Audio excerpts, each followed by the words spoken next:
Hi there, it is Shauna from Mommble. I hope everyone is having a very good week. It's summertime. Woohoo! I'm outside. Yay!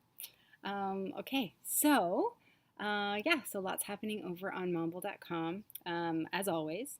Also, I recently had an opportunity to talk to Morgan Michael. She's from Small Act Big Impact, and we were talking about all things community, the mom groups, facilitating discussion, those kinds of things. And it came around to one of those pieces, which is something I find really, really fascinating in deciding how it is to approach a particular conversation. This is an idea that came out of Crucial Conversations, which is a really fantastic book if you're a communication nerd. It's really actually a very useful book. This is around just deciding when you are dealing with someone, whether it happens to be a work situation, a personal situation, a mom group kind of situation, taking the tack, why would a reasonable person do X, Y, Z? So just to back up a little bit, if you and I were sitting together, having a coffee, or what have you, if we're sitting together and I asked, do you consider yourself to be a reasonable person? Chances are the answer would be yes. And I consider myself to be a reasonable person also. If we were sitting in a room with the tens of thousands of women in our community, ask the same question, who of us consider ourselves to be reasonable? The vast majority of us would put our hands up. There would be some cheeky minx in the corner saying, not me, I'm not reasonable at all, but most of us consider ourselves reasonable.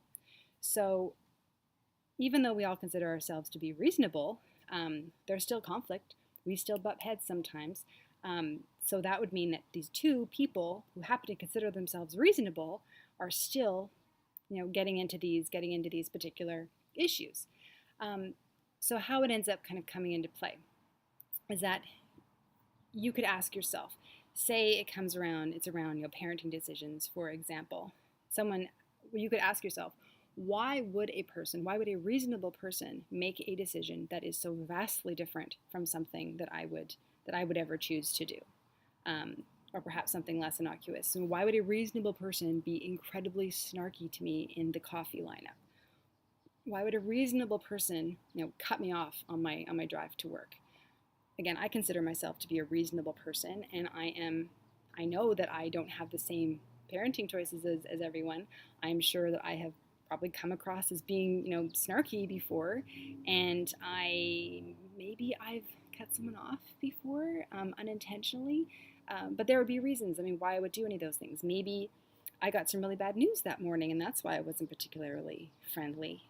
Maybe I completely just didn't see when I was going. I was in a big rush, and I just didn't see, or maybe if I cut someone off, then I felt incredibly apologetic afterward, but didn't get a chance to apologize. So there's all kinds of reasons why reasonable people do what we do. Now, this does not mean that we in any way need to agree with other people just because we're deciding that we're going to look at something from the standpoint of assuming that reasonable people or people who consider themselves to be reasonable are doing certain things. Doesn't mean we have to agree with anything that they say, any choices that they make. Doesn't mean that we have to inexcusable behavior. It doesn't mean that we have to ignore our boundaries in any way, shape, or form. But essentially what the exercise does is that it humanizes the people in the conflict. So if we are saying, why would a reasonable person be being so rude to me in this particular online discussion?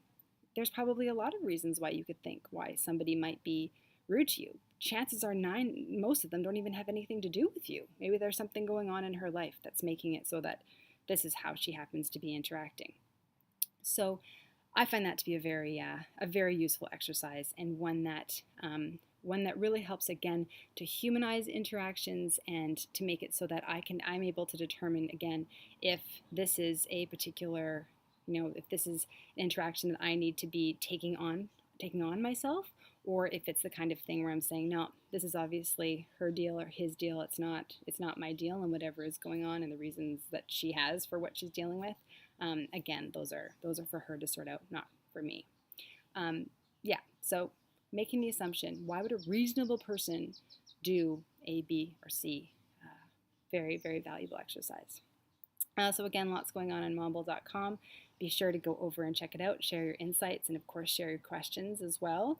Another thing, when you scroll down in the newsletter here, our latest community partnership, which I'm very excited about, is with Women's Shelters Canada.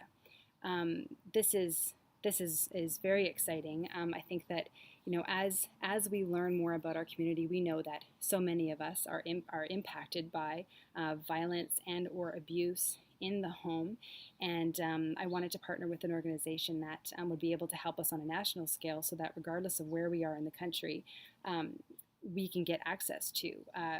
They have a website called sheltersafe.ca. What that website does is you can click on it, and then it gives you a map, and anywhere in Canada that you are, you can go through and you can find a local transition house that you can reach out to and contact.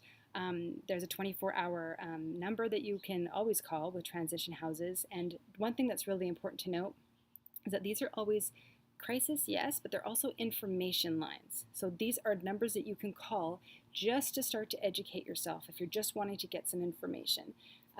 So please, yes, once again, sheltersafe.ca, fantastic resource. And thank you so much to Women's Shelters Canada for all the work that you do. And we are very excited to have you on as a community partner. More on when you scroll down in the newsletter, some sleep questions. So from sleep consultant Sukkie Sandhu, this is a question about a mom who's over co-sleeping now.